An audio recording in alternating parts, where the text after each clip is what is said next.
Good morning, everyone. Welcome to everyone here in Carson City and those in Las Vegas, as well as anyone watching on YouTube, our legislative channel, or through Nellis. And with that, Committee Secretary, will you please take the roll?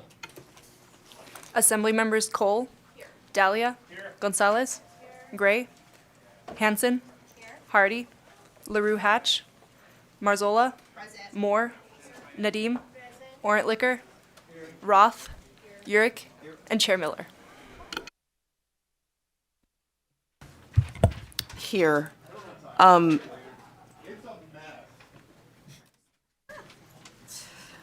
And please mark assembly. Oh, okay, so all of our assembly members are here. Please mark them all present. Thank you. Oh.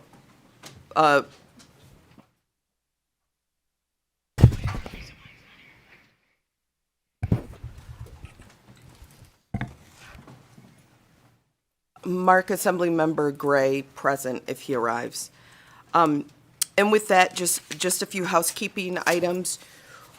Just asking again that everyone please lower the volume on their electronic devices. Today, we will have a work session and bill hearings. We will do the work sessions first because there are a few members that need to leave to present their own bills. Asking that as you're making bill presentations, that you please make sure that you keep your remarks to 15 minutes each, and that anyone testifying on a bill or making public comment at the end of today's meeting, please make sure that you keep your remarks to 2 minutes each. Also asking that you state your name and that you spell it so that we have it accurate for the record the first time that you speak. So, like I said, we have members that will be leaving for their own bill presentations, so we will go ahead and start with our work session right now. So I will turn it over and we will begin. Thank you, Chair. For the record, Cesar Magrejo, Committee Policy Analyst. And for the record, as nonpartisan staff of the LCB, I can neither support nor oppose any of the measures that come before this committee. And the first bill on today's work session is Senate Bill 7, which revises provisions relating to pre-sentence investigations and reports, and sponsored by the Senate Committee on Judiciary on behalf of Division of Parole and Probation. There is an amendment that was submitted, which is to amend sections 3 and 4 to include a sentencing court, clarifying that a request for a pre-sentence investigation may be made by either the sentencing court or the county clerk to accurately reflect differences in court administration across counties, and Chair to install the amendments. Thank you. Members, are there any questions? Not seeing any, I will entertain a motion to amend and do pass. I have a motion from Vice Chair Marzola. Do I have a second? Second. I have a second from Assembly Member LaRue Hatch. Members, any additional comments? Assembly Member Gray? Thank you. I just, as always, with anything I'm voting on in committee, I've got my vote here, which I'll be in favor of this one, but I always reserve the right to change it if more information becomes available. Okay, thank you. With that, I will go ahead and take a vote. All those in favor, please say aye. Aye. Anyone opposed? And the motion passes unanimously. I will go ahead and assign that floor statement to Assembly Member Dahlia. You're welcome. Senate Bill 121.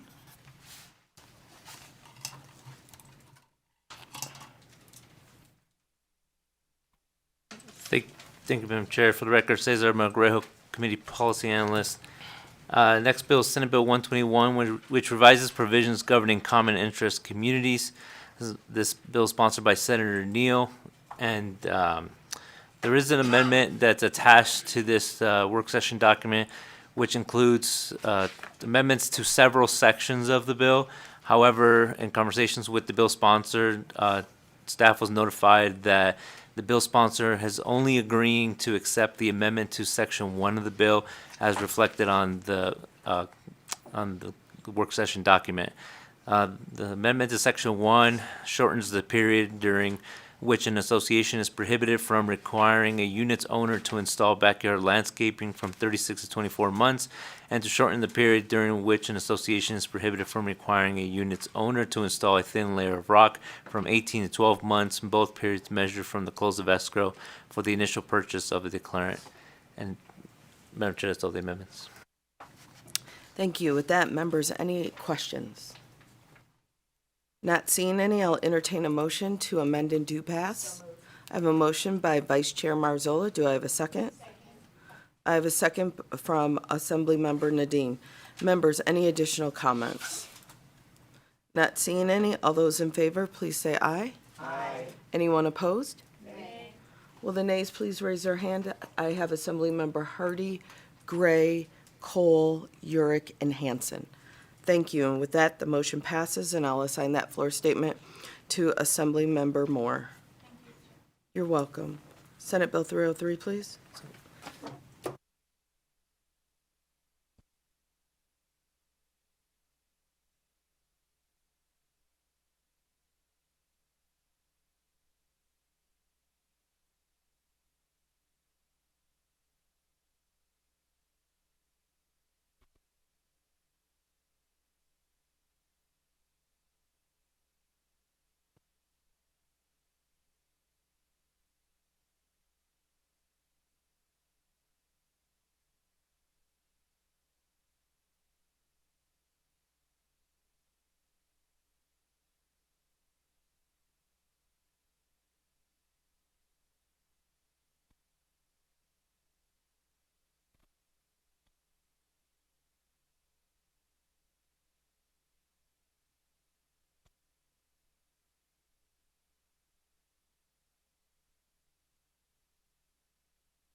Okay, so we're going to go ahead and work session 359 right now.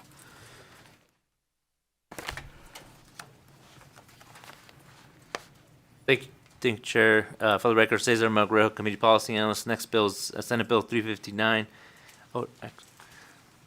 which makes various changes relating to traffic offenses. This bill is sponsored by Senate Committee on Judiciary, and there was an amendment that was presented during the bill presentation, which makes various amendments to require that qualified courts, not just magistrates, conduct civil infraction hearings, clarify procedures for witness subpoenas and evidence, allow remote testimony, and permit the consolidation and bifurcation for related misdemeanor and civil infraction cases. Additional amendments address court procedures for bonds, attorney representation, citation dismissal, allocation of civil penalties, charging infractions as misdemeanors in DUI cases, authorizing civil penalties for ordinance violations, and creating a presumption for reducing moving violations for non-moving violations if certain conditions are met. And I'm sure that's all the amendments. Thank you so much.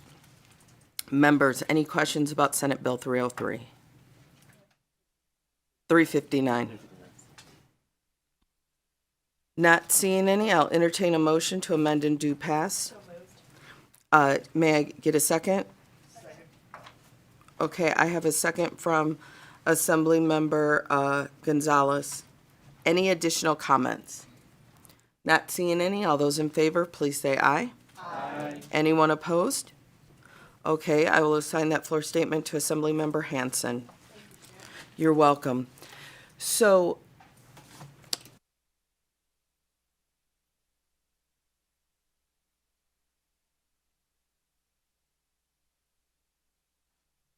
okay, so now we'll come back to Senate Bill 303. So I will welcome the bill sponsors up because I know there were some last-minute amendments. And so what that means with last-minute amendments is that legal wasn't able to process everything to include it into the work session document. So if you could just briefly explain what maybe in what was sent last night in the amendments, what would be new? So that members have an opportunity to. Thank you, Chair. Justin Watkins, WATKINS, Nevada Justice Association. So as we emailed each member of the committee yesterday, I sent two documents. The first is the amended language from what was presented on Tuesday. That is the document that is titled Conceptual Amendment to Senate Bill 303, and it has the green and black language on there.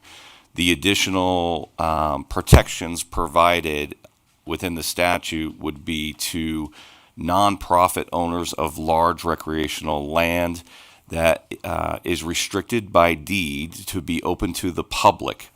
In those situations, the recreational immunity would extend to trail or interconnected trail systems of 100 miles or more that are designated for recreational purposes in a recreational plan pursuant to NRS 278-160, 1F.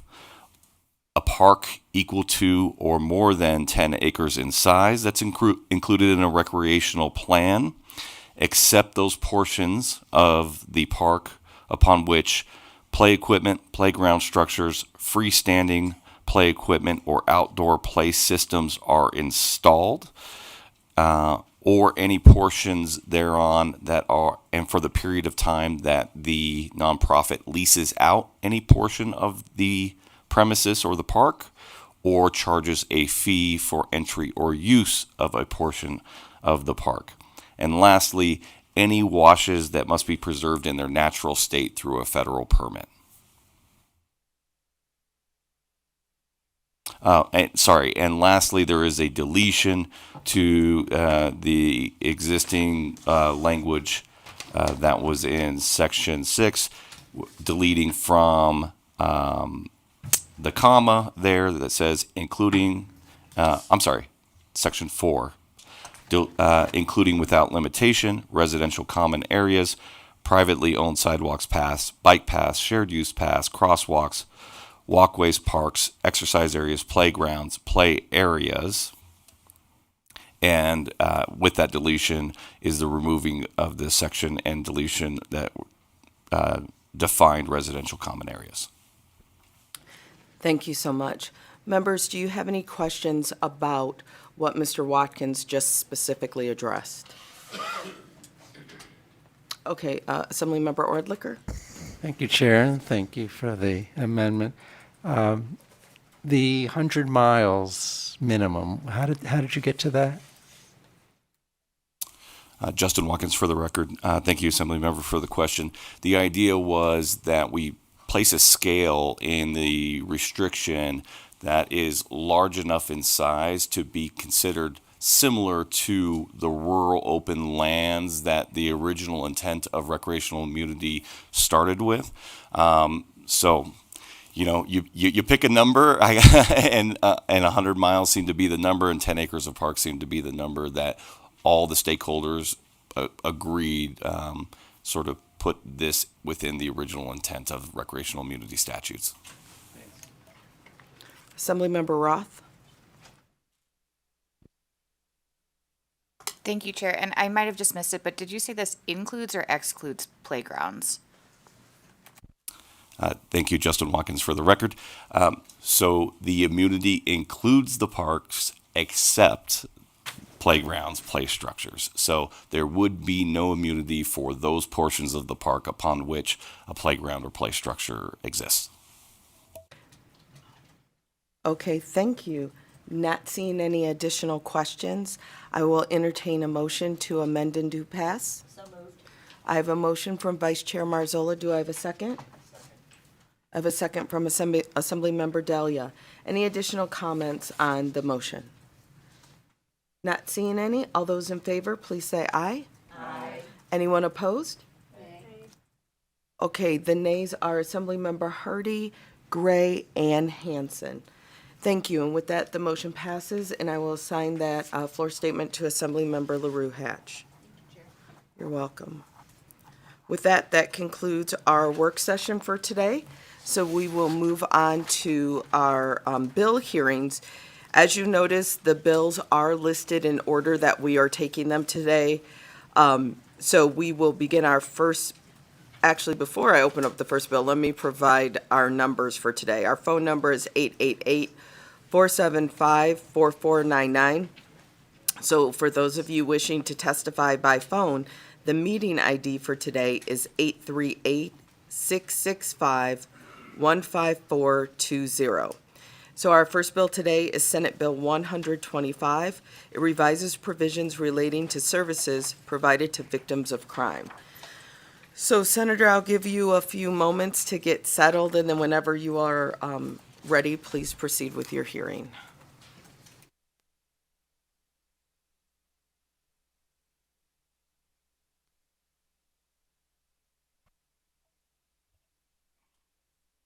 Thank you, Madam Chair Miller. We're ready to start. I appreciate that. Members of this committee, for the record, my name is John Steinbeck, and I'm representing Senate District 18. I'm pleased to present Senate Bill 125, which revises provisions relating to services provided to victims of crime. And bless you. In 2021, in response to the Route 91 Harvest Festival shootings, this legislature passed Assembly Bill 481. Which required the Nevada Division of Child and Family Services to designate a statewide center to provide assistance to victims of crime. Since that time, the Resiliency and Justice Center has been designated as the statewide Victims Assistance Center. Located in Las Vegas, the Resiliency and Justice Center is a multi-agency resource dedicated to healing and support in Nevada. Their commitment is to all survivors of crime, emergency responders, and those impacted by the Route 91 Harvest Festival and University of Nevada, Las Vegas shootings. It is managed by Legal Aid Center of Southern Nevada, and their partner agencies include Clark County, the Las Vegas Metropolitan Police Department, and the state of Nevada. The bill before you today, SB 125, is designed to ensure victims and survivors of violent crime have access to the resources provided by the Resiliency and Justice Center. The bill is intended to remove any barriers law enforcement has with sharing appropriate victim information with the center. This will allow more people to receive assistance in behavioral health, victims of crime compensation, legal assistance, and to utilize additional local, state, federal, and nonprofit resources. I'm joined here today by Jonathan Norman, and I'm really pleased to have our former speaker, Barbara Buckley, and Tyler Winkler, who is a supervising attorney for the Resiliency and Justice Center in Las Vegas, to provide additional testimony. And with your permission, I'd like to turn it over to them now, ma'am. Yes, please, thank you. And we're also honored to have former Speaker Buckley here as well, so thank you so much. Thank you very much. For the record, my name is Barbara Buckley. I'm the Executive Director of Legal Aid Center of Southern Nevada, and I'm honored to be here in support of SB 125.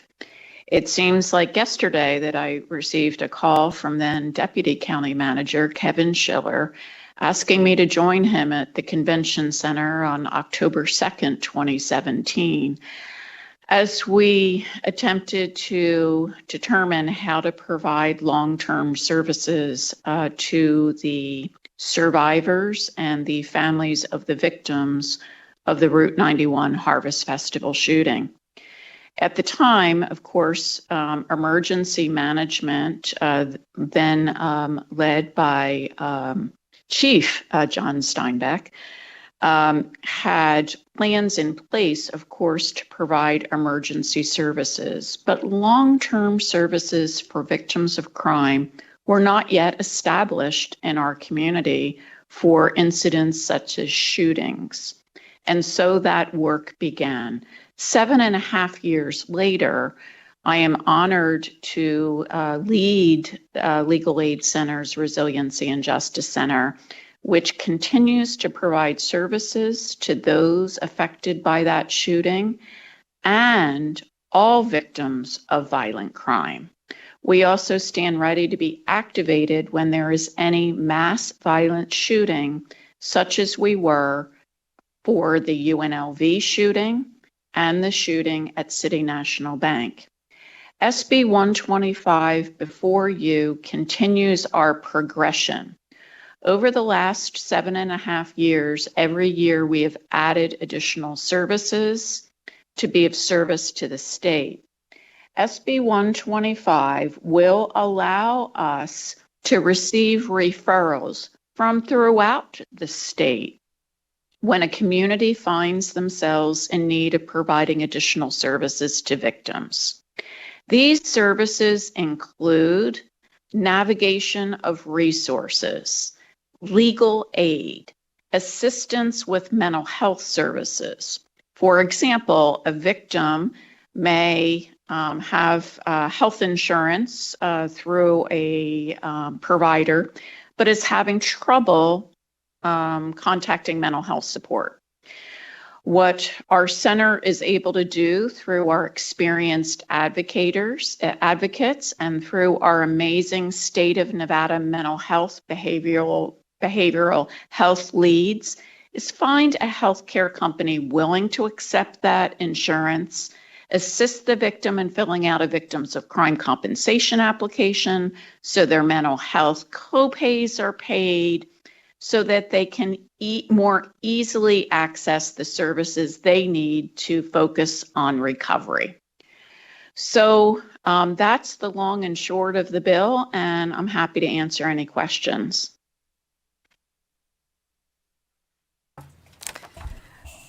Thank you, you. Barbara, very much. And then, Madam Chair, may I continue? Yes, please. Thank you.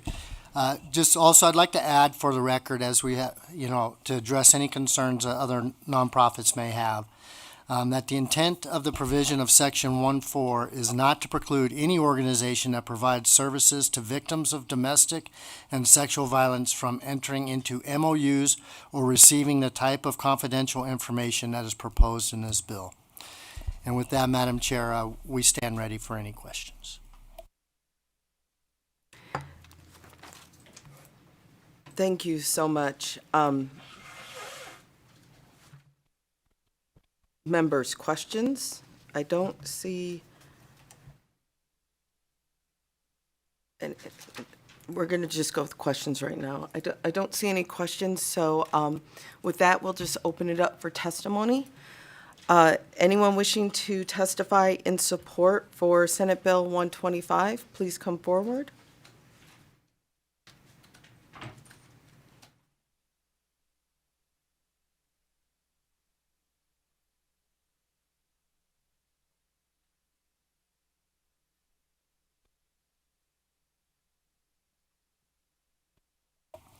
Good morning, Chair Miller and members of the Assembly Judiciary Committee. Jeff Rogan, Jeffrogan, on behalf of Clark County.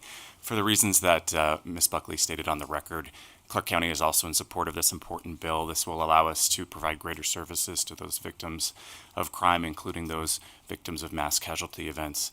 So we urge your support. Thank you. Good morning, Madam Chair, Vice Chair. My name is, members of the committee, my name is Wesley Harper. I'm the Director of Government Affairs for the City of North Las Vegas. We echo Clark County sentiments as well as Madam Buckley, and we appreciate Senator Steinbeck for bringing this bill forward. Thank you very much. Good morning, Chair Miller, Vice Chair Morzola, and members of the committee. Jennifer Noble, Jennifer Noble. On behalf of the Nevada District Attorneys Association, testifying in support of Senate Bill 125, and I would echo the comments of the previous supporters. Thank you. Thank you. Is there anyone else here in Carson City wishing to testify? Not seeing anyone. Is there anyone there in Las Vegas that would like to testify in support? Not seeing anyone. Broadcasting, will you open the lines, please? If you would like to testify in support of Senate Bill 125, please press star 9 now to take your place in the queue. Again, if you would like to testify in support of Senate Bill 125, please press star 9 now. Chair, there are no callers wishing to testify in support at this time. Thank you. Then I'll open it up for opposition testimony beginning here in Carson City. Not seeing anyone. Is there anyone there in Las Vegas that would like to testify in opposition? Also not seeing anyone. Broadcasting, please open the lines. If you would like to testify in opposition to Senate Bill 125, please press star 9 now to take your place in the queue. Chair, there are no callers wishing to testify in opposition at this time. Thank you. Then I'll open it up for neutral testimony. Is there anyone here in Carson City that would like to testify in neutral? Not seeing anyone. Is there anyone there in Las Vegas that would like to testify in neutral? Also not seeing anyone. Broadcasting, please open the lines. If you would like to testify in neutral for Senate Bill 125, please press star 9 now to take your place in the queue. Chair, there are no callers wishing to testify neutral at this time. Thank you. Then I'll welcome Senator Steinbeck up for any final remarks. Thank you, Madam Chair. John Steinbeck for the record. I'm grateful to everybody that testified in support. I'll just close by saying, the shooting was the worst incident possible, imaginable. The center that we have now is there to provide support for people, all victims of crime across the board. Over the years as a fire chief and going to different disasters, people have always asked me, what's the worst type? What's the worst disaster? Is it flood? Is it fire? Is it earthquake? What is it? And I always say the worst one's the one that happens to you and your family, right? And it's the worst one. And what I am proud to say is that out of that horror that occurred, we've developed a center that now is there to care for not only people that are mass victims of mass violence, but also some that maybe didn't have the same resources that were from such a major incident. So I hope that we can get your support on this. We found different pinch points throughout the years that prevent us from providing services 100%, and this is just an opportunity for us to eliminate one of those pinch points. I thank you very much. Thank you so much. And with that, I'll go ahead and close the hearing for Senate Bill 125. Next, I will open the hearing for Senate Bill 213, which revises provisions relating to the crime of unlawful dissemination of an intimate image.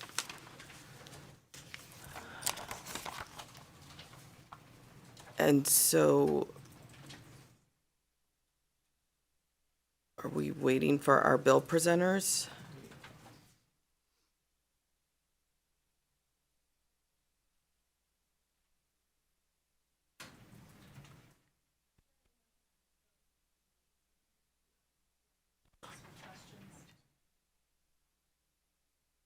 Okay, but we'll just be at ease for a moment. Yeah, I see him.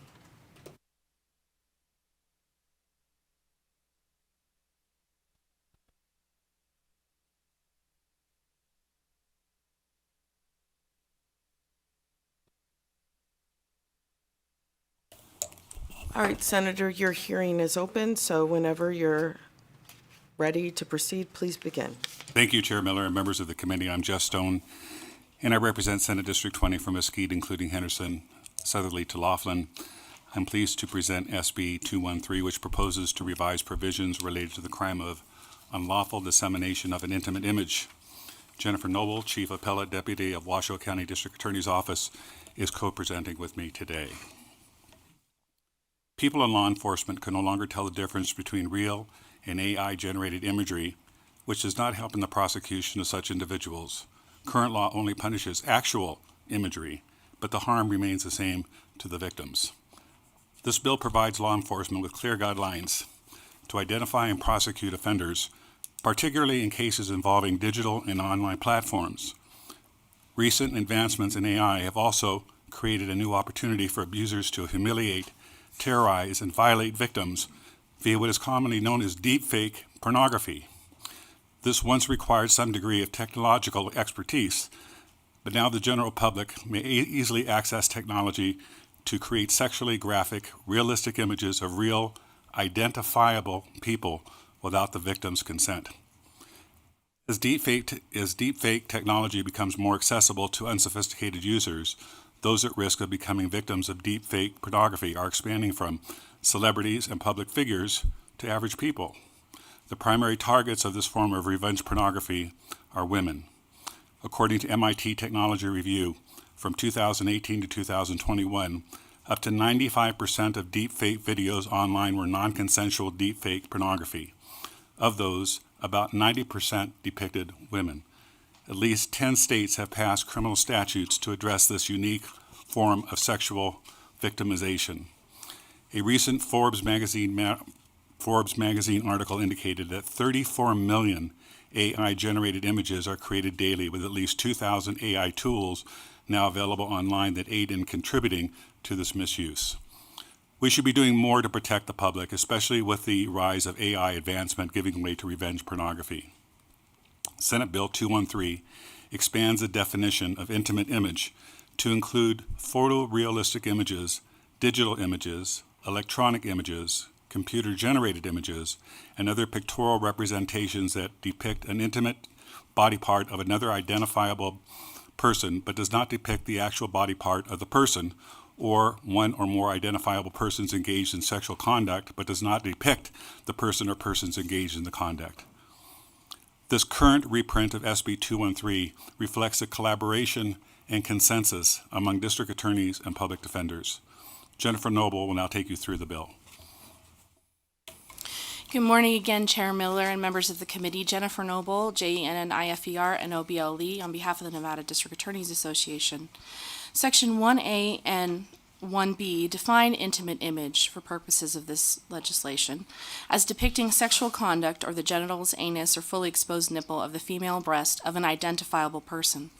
For purposes of AI-generated images, it must be an image that a reasonable person would believe depicts sexual conduct or the aforementioned body parts of that identifiable person. Section 2A sub 1 provides that in order to constitute unlawful dissemination, the victim did not give prior consent for the dissemination or sale of the image. Section 2 sub 3B provides that for criminal liability to attach, the state must demonstrate distribution was knowingly occurred without the consent of the identifiable person. And importantly, pursuant to Section 2(3)(b), no criminal liability would attach if the person who created and disseminated the image was under 18 years old. So this criminal statute would not apply to juveniles. The elements of this offense are that the defendant knowingly electronically disseminates, without the victim's consent, a photorealistic image, digital image, or computer-generated image that a reasonable person would believe depicts the genitals, anus, or fully exposed nipple of the female breast or sexual conduct. And it has to be involving one or more identifiable persons. Thank you, Madam Chair. That concludes our presentation, and we're open to questions. Thank you so much. We will begin questions with Assemblymember LaRue Hatch. Thank you, Chair. Thank you for bringing this bill. I think it is critical and necessary, and I appreciate you trying to tackle this. I had a question, though. I noticed that in subsection 2 of section 1, public figures are excluded. So if someone was to make generated nude images of a legislator engaging in a sexual act, that would not be criminal? Jennifer Noble for the record. Through you, Chair, to Assemblymember. Go direct, please. Thank you, Chair. To answer your question, Assemblymember, under the rubric of this bill, it would not be, and under current law, it's not. So this bill is pretty narrowly tailored, but I can certainly understand your concern and appreciate that that would be important, too. Okay. Thank you. Our next question is from Assemblymember Dahlia. Thank you, Chair, and thank you for the presentation. I have a clarifying question. So I think you said that this was not intended to apply to minors, kids under 18. Is that the entirety of the statute, or the entirety of this bill is intended to not apply to kids under 18? Jennifer Noble for the record. Assemblymember Dahlia, yes, that's correct. And that's in our current dissemination of an intimate image. So that language is kept in NRS 200.770. And NRS 200.780. So that'd be in sub 3. It's just renumbered, but that's current statutory language regarding dissemination of an intimate image. Can I ask a brief follow-up? Follow-up, yes, please. Yeah. Thank you for pointing out that language. My only concern is, as I read this, it refers to, it says that we would exempt those kids if they commit an act described in paragraph B of subsection 1. But my reading of that is that the rest of it would apply to kids under 18. So is that, could you clarify that? Jennifer Noble for the record. That's not the way I read it, respectfully, under accepted principles of statutory construction. Sub 3, under section 2, would provide that there is no criminal liability for defendants under the age of 18. I'd also point you to section 2 sub 3B, which reads, a person who is less than 18 years of age and who commits an act described in paragraph B of subsection 1.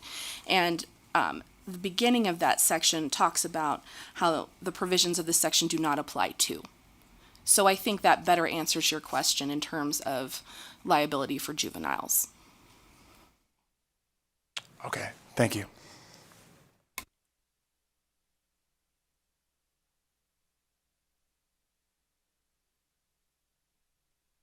Thank you for that. And I believe my colleague was asking because as much as we tell young folks not to, as much as we tell them it's a crime, but again, most of us not growing up with the internet and that just being part of our social norm, I think we're getting at, we want to make sure that it's just such a touchy situation with the youth.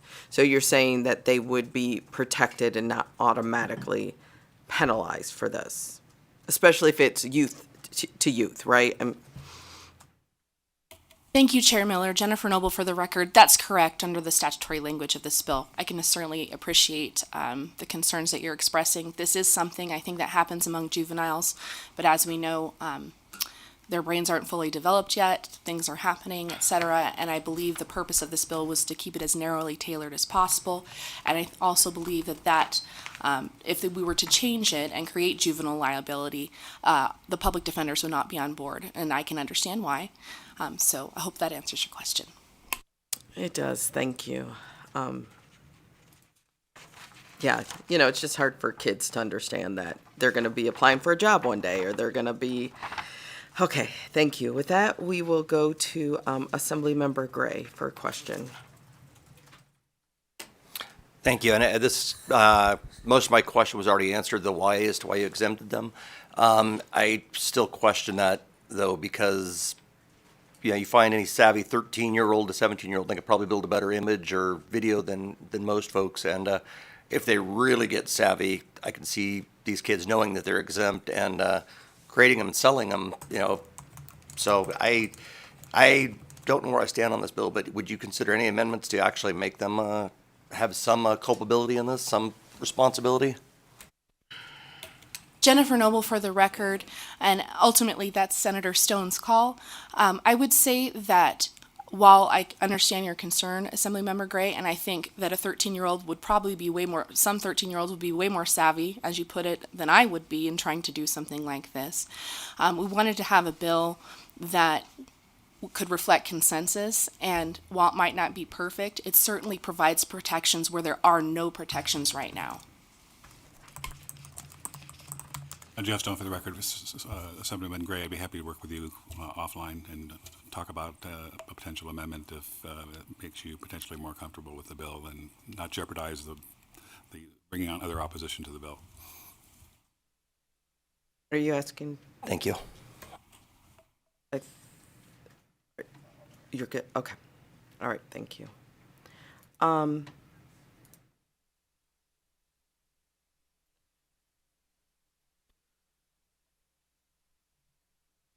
All right, I don't see any additional questions, so I'll go ahead and open it up for support testimony, starting here in Carson City for anyone wishing to support Senate Bill 213.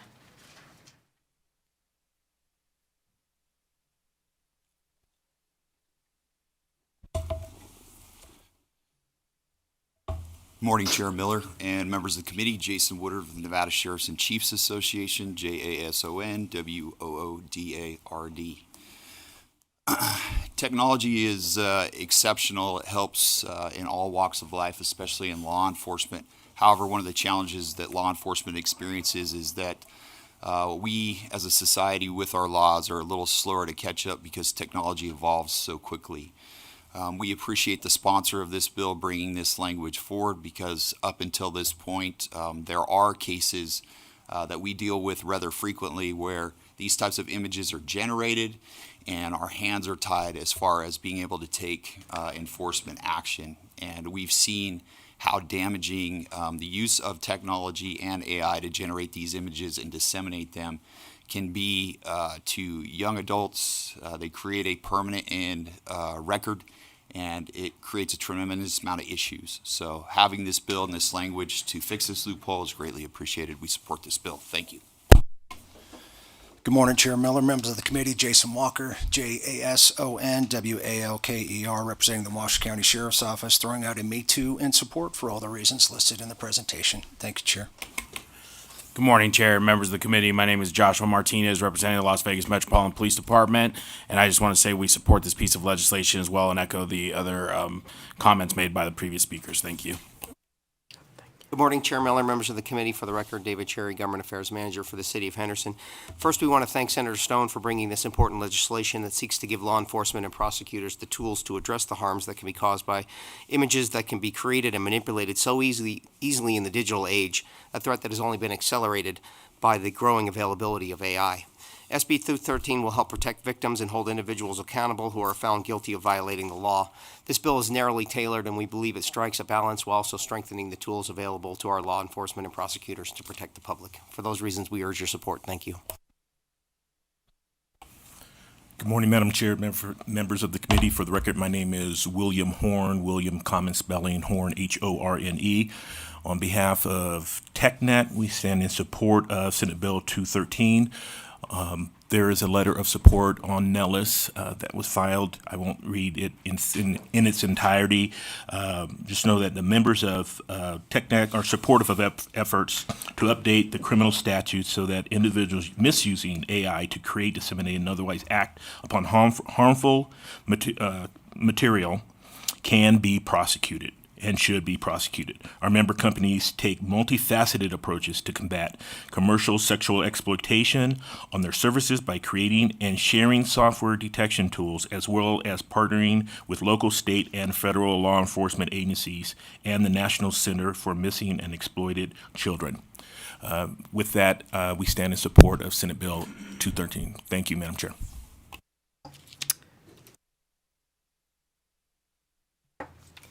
Thank you. Is there anyone in Las Vegas in support of Senate Bill 213? Not seeing any. Broadcasting, will you please open the lines? If you would like to testify in support of Senate Bill 213, please press star 9 now to take your place in the queue. Again, if you would like to testify in support of Senate Bill 213, please press star 9 now. Chair, there are no callers wishing to testify in support. Thank you. Then I'll open it up for opposition testimony. Anyone here in Carson City wishing to oppose Senate Bill 213? Not seeing anyone. Is there anyone there in Las Vegas? Broadcasting, will you open the lines? If you would like to testify in opposition to Senate Bill 213, please press star 9 now to take your place in the queue. Chair, there are no callers wishing to testify in opposition at this time. Thank you. Then I'll open it up for neutral testimony, starting in Carson City.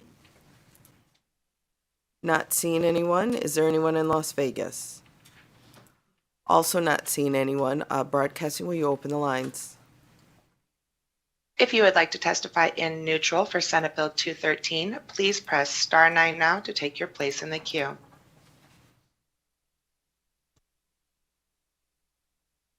Chair, there are no callers wishing to testify neutral at this time. Thank you. Then, Senator Stone, do you have any final remarks? No. Okay, no final remarks from Senator Stone. So I will go ahead and close the hearing on Senate Bill 213.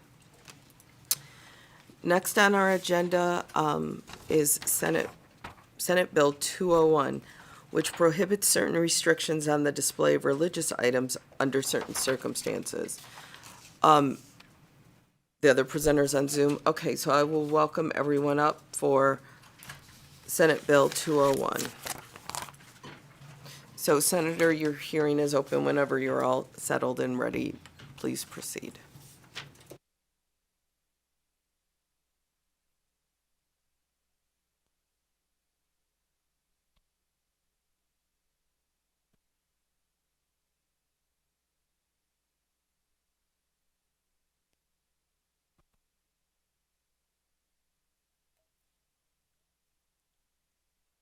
Good morning, and thank you so much, Chair Miller, Vice Chair Marzola, and the members of the Assembly Committee on Judiciary. I'm thrilled to be here today.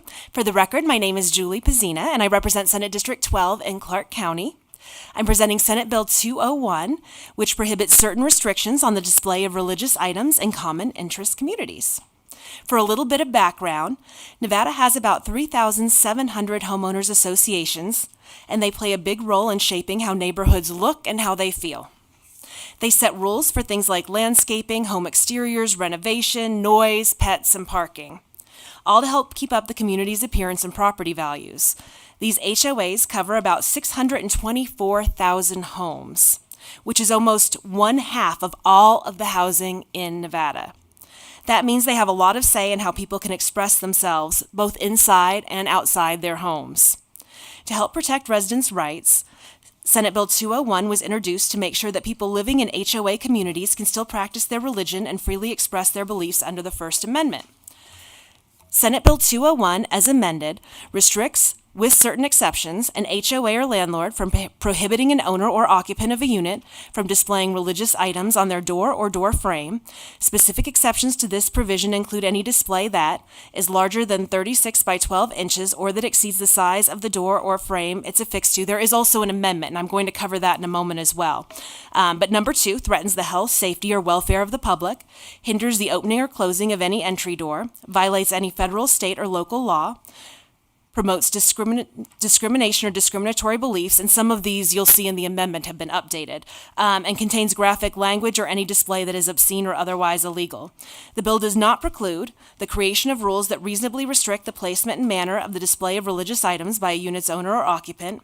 And in instances where a door or door frame requires maintenance, an occupant may be requested to temporarily remove a display by advance written notice if the unit's owner or occupant consents to the removal of the display of religious items or fails within a reasonable period to respond to the written notice. Then the association or unit's owner may temporarily remove the display of religious items. After the work is completed, the association or unit's owner will return the display of religious items to the entry or door frame. If a dispute arises due to the display of a religious item and legal action is commenced, the prevailing party is entitled to recover reasonable attorney's fees and costs. The bill also requires rental agreements to include information regarding the right of the tenant to engage in the display of religious items. And finally, the bill voids any provisions in the governing documents, rental agreement, or policy that's contrary to the provisions on July 1, 2025. Any provision contained in the governing documents of an association that are contrary to this bill will automatically conform by operation of law, and an association is not required to amend the governing documents. On or before October 1, 2025, each unit's owner and landlord must review and amend its policies to ensure they align with the provisions of this bill. They must also remove any conflicting policies on or before the date for renewal of existing rental agreements. And there is an amendment on Nellis.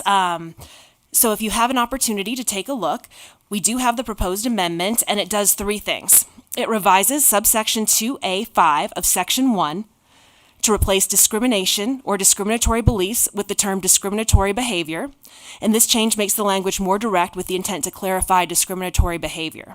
Number 2, it allows the use of statutes and other fixtures not affixed to doors or door frames by creating a new subsection that reads, has a total size that is greater than 36 by 12 square inches that is immediately adjacent or affixed to the entry of a residential unit. And 3, prevents certain religious artifacts from being discriminated against, such as, but not limited to, palm leaves, beads, etc., by striking the language in subsection 5 of section 1 related to the composition of a display, including wood, metal, glass, plastic, cloth, fabric, or paper. And these 3 amendments will also apply in Chapter 116 of Nevada Revised Statutes and Chapter 118A, which is landlord and tenant dwellings of NRS. Right now, I'd like to turn over the presentation. We're going to have 3 people joining me here today to go over very specifics of the bill. We'll have Elliot Mallon. We'll also have Samir Kalra from the Hindu American Foundation, and we'll have Attar Hazibullah from ACLU. Thank you so much. Thank you, Chair Miller and members of the committee. Elliot Mallon for the record on behalf of the Anti-Defamation League, and thank you for the opportunity to present SB 201 this morning. I promise to be very brief to respect your time. You might be wondering why this conversation is even necessary, what this is even about. A few years ago, we started hearing from Jewish Nevadans that they were being told that they had to remove their mezuzahs from their doorposts in their common interest communities and apartment complexes. A mezuzah is a small box about this big, placed on the doorposts of Jewish homes, as required by Jewish law. I think a few of the members have them on their doors here in the legislature. From there, we learned that this is not a uniquely Jewish issue, as Nevadans of all faiths can be discriminated against at their homes and what they affix. For example, the size limitations that we came up with in this bill is in respect to a religious item that is affixed to doors and door frames by Hindu Nevadans, which I will let my co-presenter Samir Kalra from the Hindu American Foundation describe in a moment. Senator Pezzina really already went through the technical side of the bill, which I very much appreciate.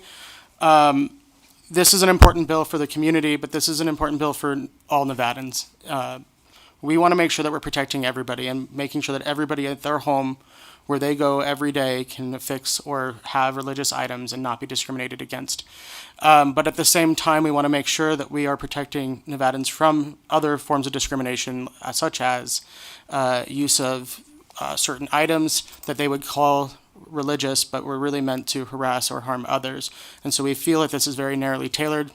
We thank all stakeholders for coming to the table on this.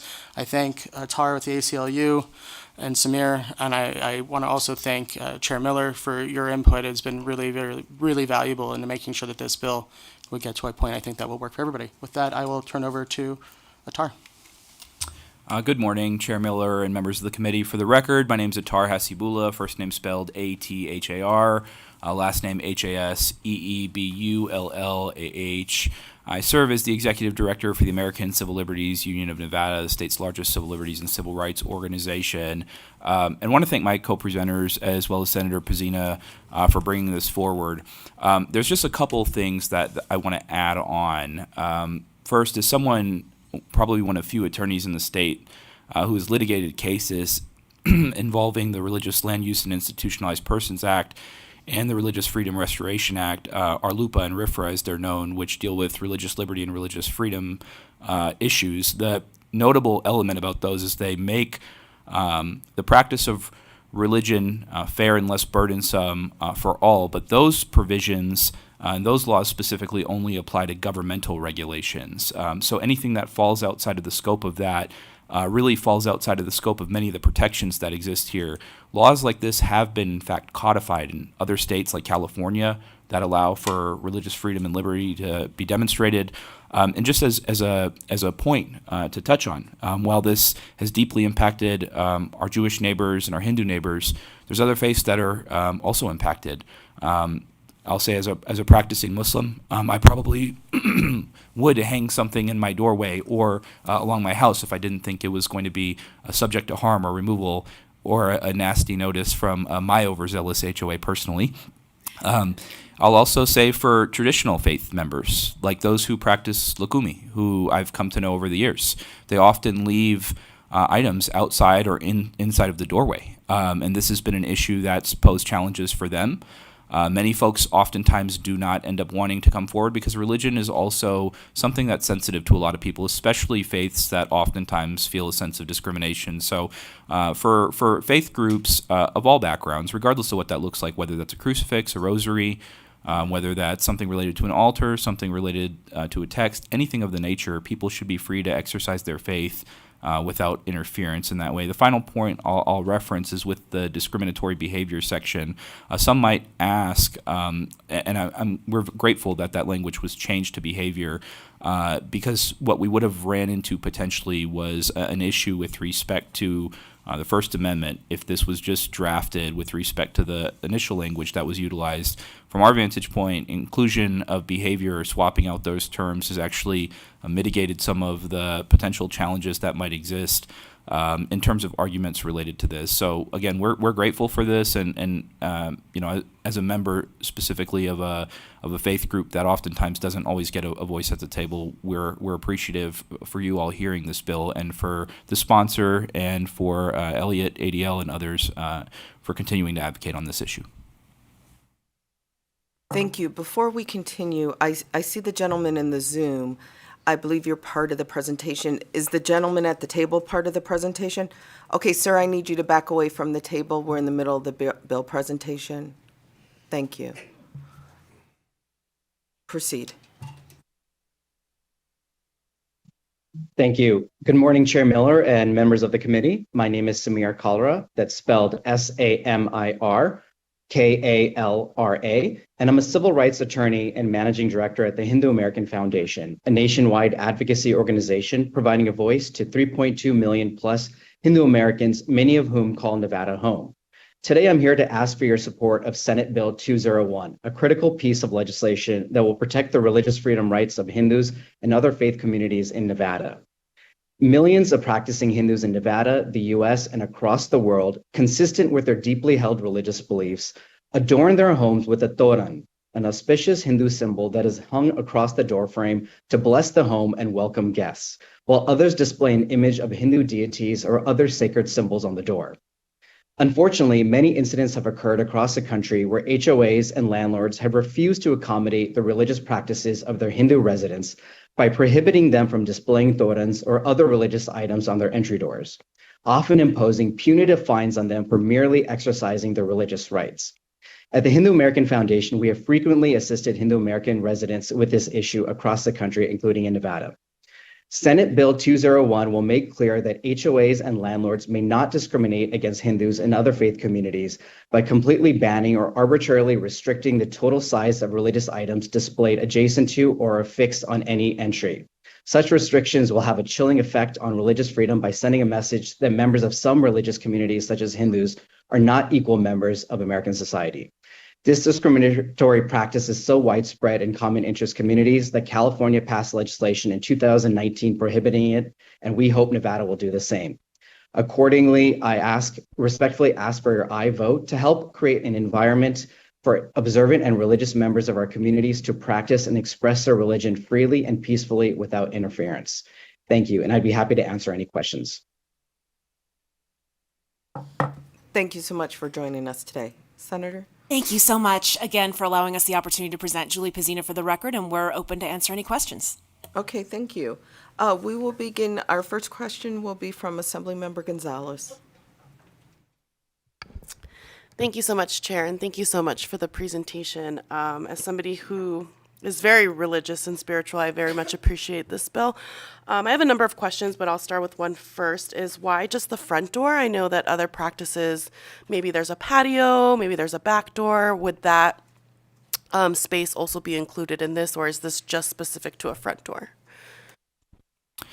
For the record, Atar Hasibullah, if I can go directly to the member, Chair. With that specifically, generally speaking, the covenants that end up governing these preclude contact in the front area. What's ever normally in the back doorway generally doesn't tend to fall subject to regulations, at least based on what we've heard during the pendency of time. Almost overwhelmingly, when there's an enforcement action that occurs in a common interest community, it ends up relating to what's occurring in the front. I'm not saying it's not possible in other instances, but at least that's, I think, the practical experience of what people face on the ground. Thank you. I didn't know that. Thank you, Chair.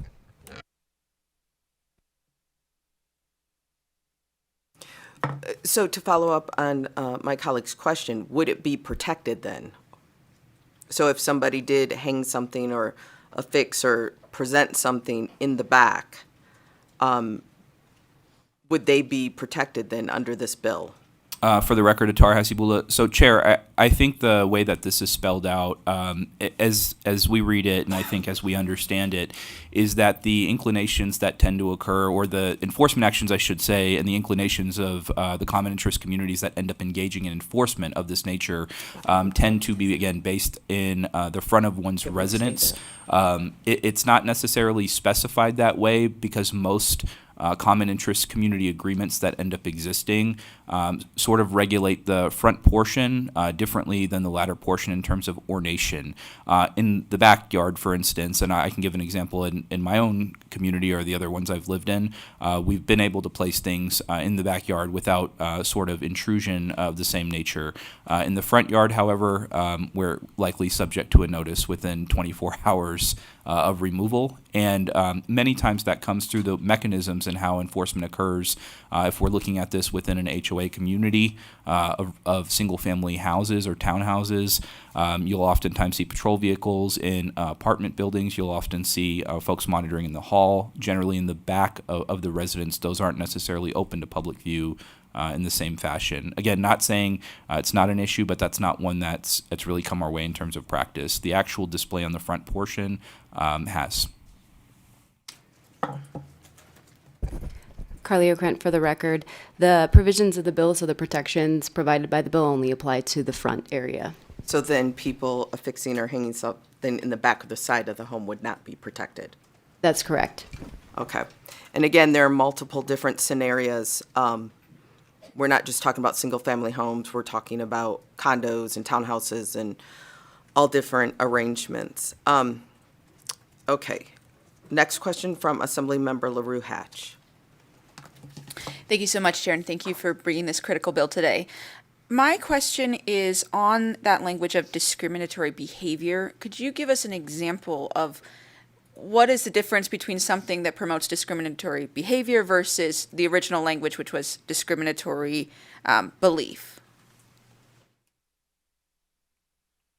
For the record, Atar Hasibullah, and I'll feel free to ask my co-presenters to add on to this one. With respect to the actual discriminatory belief portion, there's a vagueness issue that's associated with it. If there's an enforcement action, I'll use myself as an example here as a Muslim.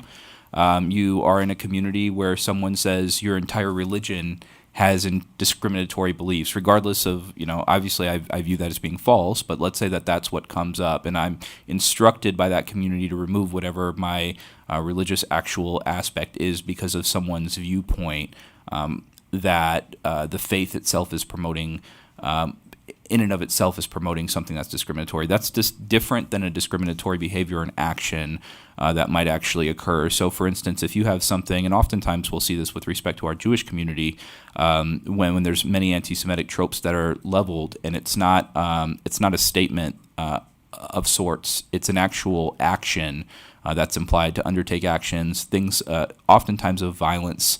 And I think maybe one of the better ways that we might look at this is what ends up oftentimes being viewed as being actions in the public space or versus intent in a public space. I use that as a specific example because there becomes a difference between thoughts and beliefs versus the actual actions that are associated with that. And I think the point was we didn't want this to be misused by groups that are attempting to, instead of exercising their faith, using it to promote harm towards others. Thank you. Our next question is from Assemblymember Gray. Thank you. I particularly like the clause in there that mentions receiving legal fees, for the prevailing party.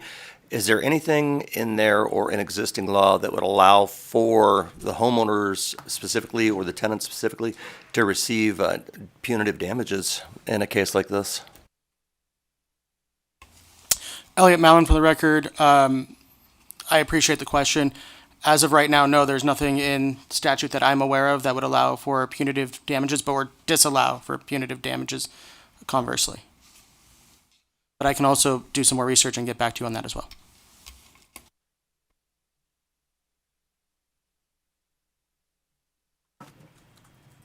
Thank you for that. We will return to Assemblymember Gonzalez for a question. Thank you so much, and thank you, Chair, for the additional question. So in your presentation, you stated that the religious items would be taken down and then given back to the person. So I'm wondering why the owner wouldn't just take their religious things down. Why is there that opportunity for someone to come and take someone's religious things down? And I'm just thinking in the context of my religious things, right? Like, I wouldn't want anybody touching them. And some of these things, right, in my family, some Buddhas that we've had for hundreds of years, right? Like, I wouldn't want anyone touching those things. And so why wouldn't the owner take them down themselves? Thank you so much for the question, Julie Pizzina, for the record. The idea is that they would have advance notice and the owner would take it down, but in cases where the owner may be traveling, may be away, may not get that notice in time for repair, or conversely, if there's an emergency and they have to make a repair rapidly, then there may not be the time for notification. But yes, the idea would absolutely be that the owner could take it down themselves and there would be proper notice. It's just in case of that urgent repair or them not being able to respond in time. Yes. Thank you so much. And does the bill state what that time frame is of notice? Zena, for the record, and let me look back because I'll be honest, I don't remember offhand.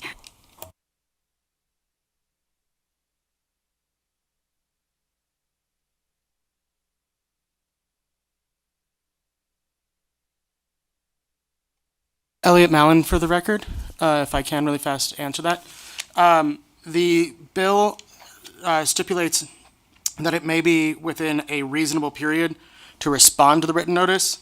And then after there's been no response within a reasonable period, then that is when they could remove it. And conversely, they would also be required to replace it. And by replace, I'm not saying get a new one, but to reaffix.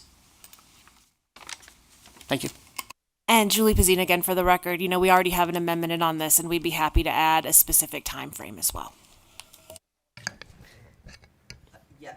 Thank you so much. Thank you. I would appreciate that. I would just be a little more comfortable with a time frame just so folks know. The other last question that I have, where do these religious items get stored in the event that it's an emergency? Let's say there's like a leak and I'm at work, right? Like, in my mind, I wouldn't want someone to put my Buddha on the floor. That would be very disrespectful. And so who's handling that? Is that the HOA? Is that the contractor? Who would be responsible? Thank you.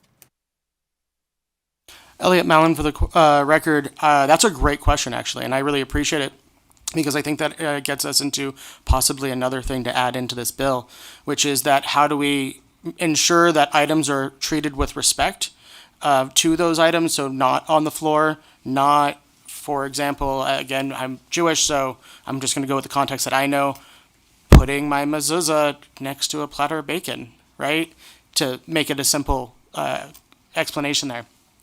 So I think we can actually add some language to strengthen that, to make sure that it is stored not with a contractor, because I'm not comfortable with that, but I'd actually be more comfortable directly with the HOA and in a respectful fashion with documentation, because I think that's important to make sure that we are also protecting the item and the family, the residents. Thank you. If I may just add on, for the record, Tatar Hasibullah, the existing state of affairs right now is upon notice being given, if action is undertaken, those items would just be discarded. And that's part of the issue that's associated with it. As we've mentioned with respect to this, these enforcement actions end up looking like that primarily in ones, we mentioned the front specifically because oftentimes there won't be rear access into a residence, whether that's an apartment or a single family home or something else of this sort. But as it stands right now, those items would in fact be removed. They would not be stored. There would be no provision for notification. They'd be discarded, and the individual who had them at their residence wouldn't have any sort of necessary awareness or a trail of any kind of paper trail that associates what's happened there. So the recourse doesn't actually end up existing for them in the way that needs to exist. Part of the reason for this, but great points for inclusion there. Thank you, and this is also reminding me another question. I know that there are certain beliefs and faiths where non-members are not supposed to touch certain things. So I want to make sure that there may be some opportunity to address that in the bill as well, because we're talking about storage, but I know in some instances it's even touch. And so we want to be respectful of everyone's practices. Our next question is from Assemblymember Hanson. No? Okay. Assemblymember Nadeem. Thank you so much, Madam Chair. Thank you so much for the presentation. So just to make it more clear and understand it better, so what is the situation right now? It's my understanding that as of now, a person cannot have or hang any religious item on the front door. Is that right? Elliot Mallon for the record, that depends. Some HOAs, for example, my parents' HOA, doesn't require them that they remove their mezuzah. They can do it. However, we have heard from residents in the state who live in HOAs, and I apologize because it says somewhere that you have to state the acronym Homeowners Association. But not just HOAs, but also apartment complexes, that they are prohibited from affixing religious items to their door or door frame or having something within the immediate vicinity. And so we do have residents who have come to us and told us this.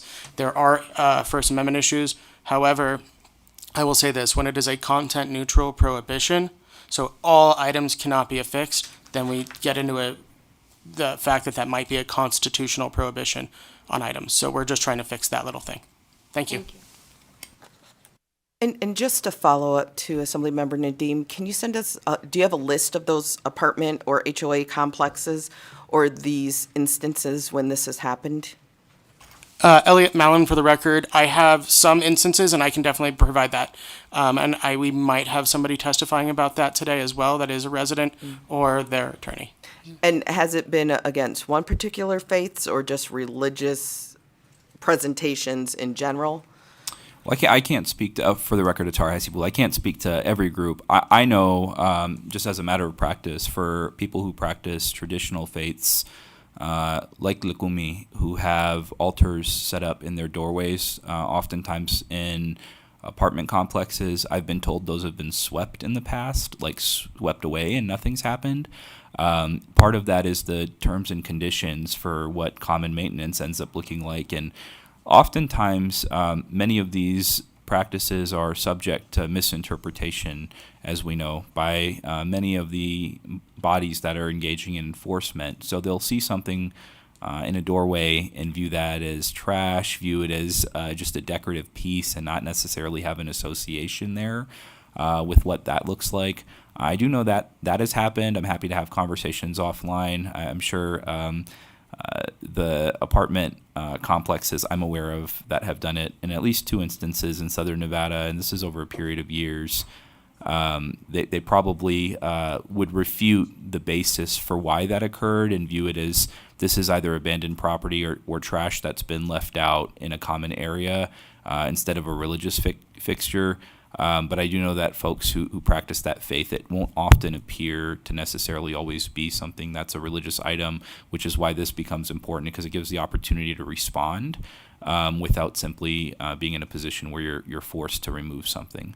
I'll also mention with respect to an initial question you had asked earlier on the storage point, it's a very important one that I think we'll end up having a subsequent conversation about as well.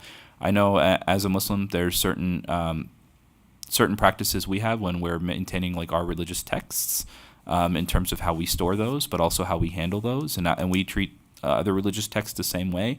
I don't know that that's commonplace amongst every faith, but I want to make sure that we're sensitive to that. So I appreciate you offering that as a point. Samir Kalra, for the record, if I can just add one point there. In my experience with Hindu Americans, oftentimes the confusion comes from whether the symbol or the door hanging is a religious item that is put there due to sincerely held religious beliefs or just a cultural item. And oftentimes the interpretation is it's just a cultural or a decorative item, and therefore they are asked to oftentimes remove it. So I think this will help to clarify that and ensure that those types of situations don't continue to occur. Thank you so much for that, because I'm under the impression that the First Amendment protects our cultural items as well under our expression. Thank you so much for that. Next question from Assemblymember LaRue Hatch. Thank you so much, Chair. So I had a similar question about the reasonable period and what that meant, but I also noticed that on page 1 in line 26, it talks about how the associations can create rules that reasonably restrict the placement. And so I just wondered on that, what does that mean, and how are we going to interpret reasonably restrict?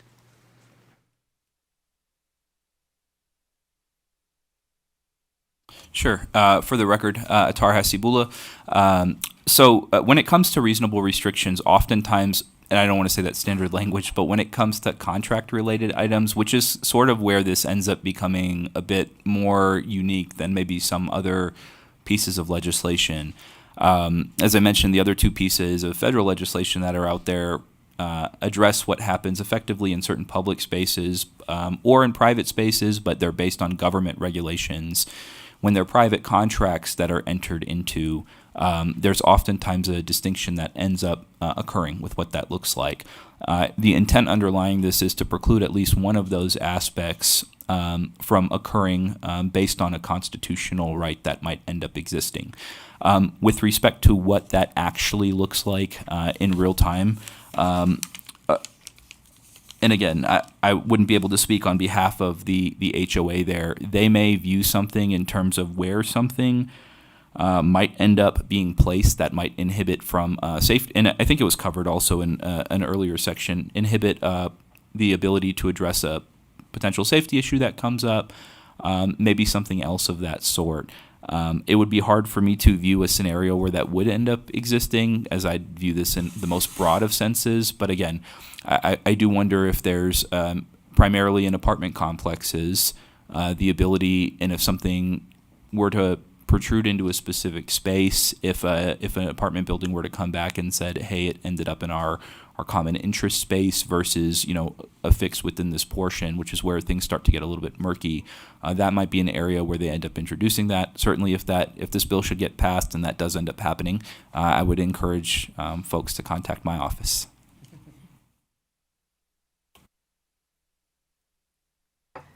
Thank you. So along those lines, because I'm still considering the different places, I see people, they have things in their window sills, on their porches, in their yard, all different expressions of their faith.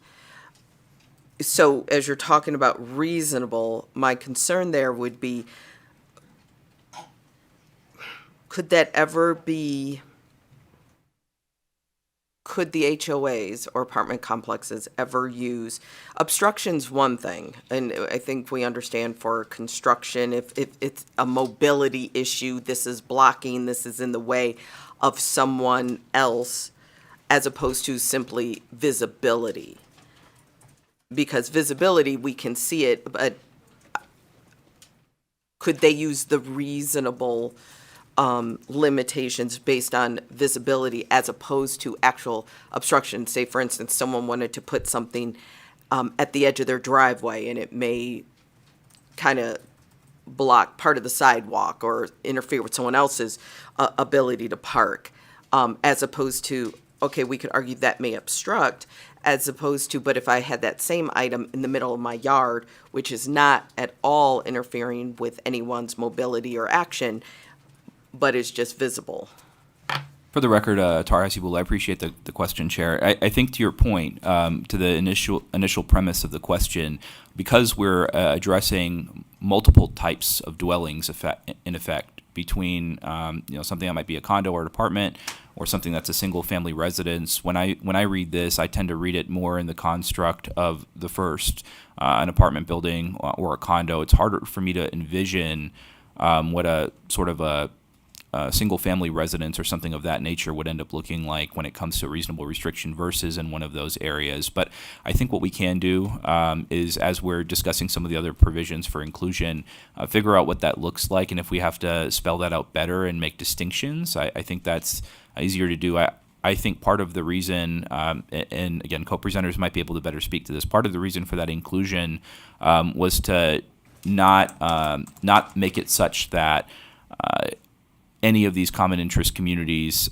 come forward and they say their ability to be able to maintain the common areas ends up sort of being precluded by means of this legislation. That's certainly not the intent to be included to the point you addressed, but I think it's something that we could probably spell out further. Elliot Mallon, for the record, if I may as well, Chair.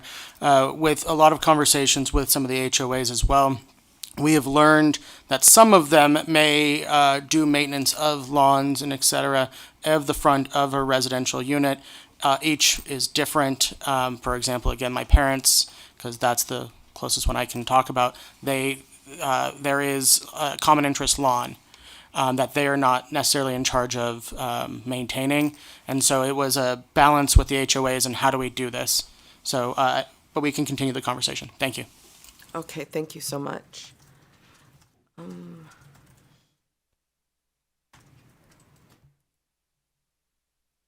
All All right, not seeing any additional questions, I will go ahead and move it to testimony. So beginning here in Carson City, anyone wishing to testify in support of Senate Bill 201?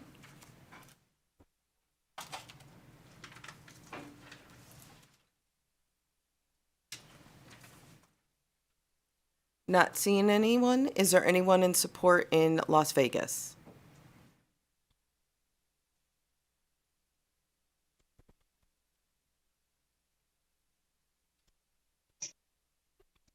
Morning. For the record, my name is Michael DeLay. I'd like to speak in favor of passage of SB 201. Okay, sir, I'm hoping that my- before you continue, do you mind spelling your name so we have that correct for the record, please? I'm sorry, Michael, common spelling. Last name is DeLay, D-E, capital L, double E. I did provide my business card. Perfect, I'm thank hoping you. my client is, she did provide testimony on the Senate hearing, and to the chair's point about, is this an issue in Nevada? Yes, Chair, it is an issue in Nevada.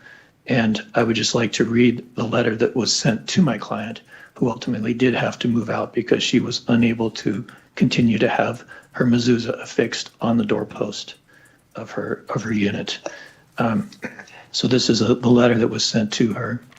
Our office administers the Resident Services and Claims Management Department in an effort to investigate and evaluate complaints, grievances, and damages.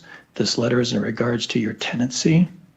At your request to maintain a religious symbol on the entry of your doorway, we would like to take this opportunity to respond. Respectfully stated, while we understand that the symbol is a religious symbol, please note that your request is denied. Pursuant to your lease agreement, if your home is accessed by interior hall, no items are allowed in that common space. This includes the area to your dwelling unit. There's more to the letter. It is an exhibit in the Senate hearing.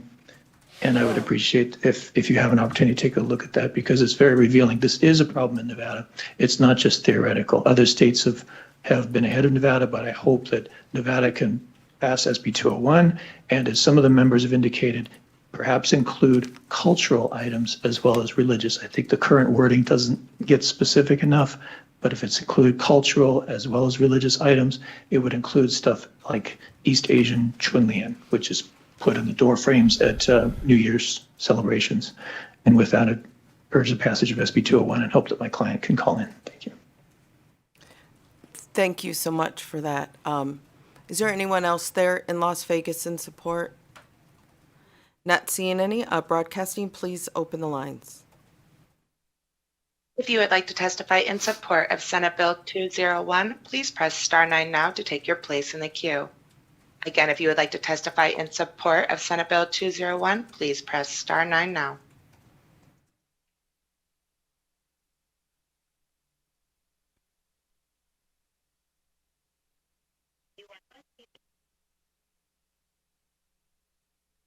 Good morning. Good morning. My name is Odette Cohen.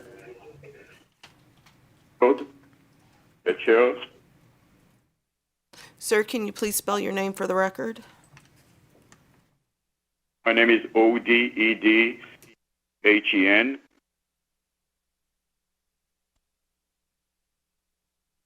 Okay, thank you. Please proceed. Thank you so much, Chair.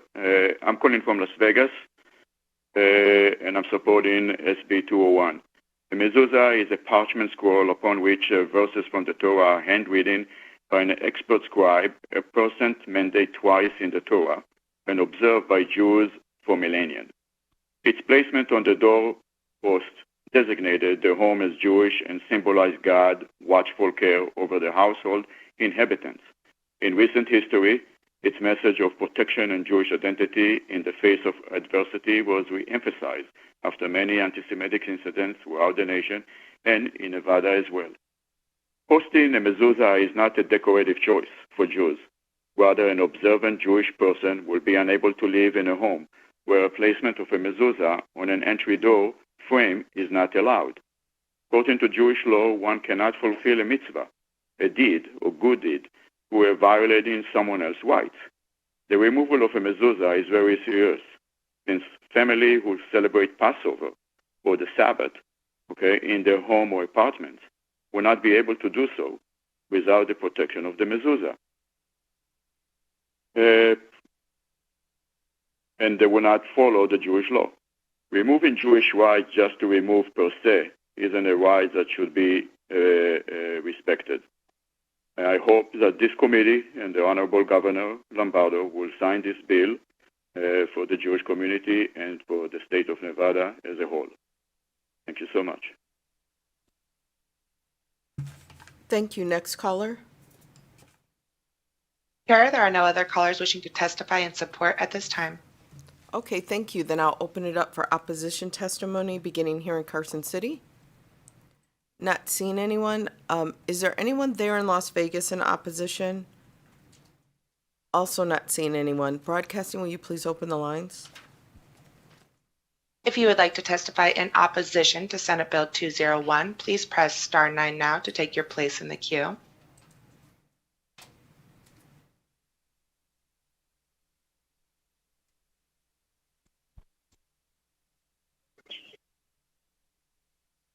Good morning,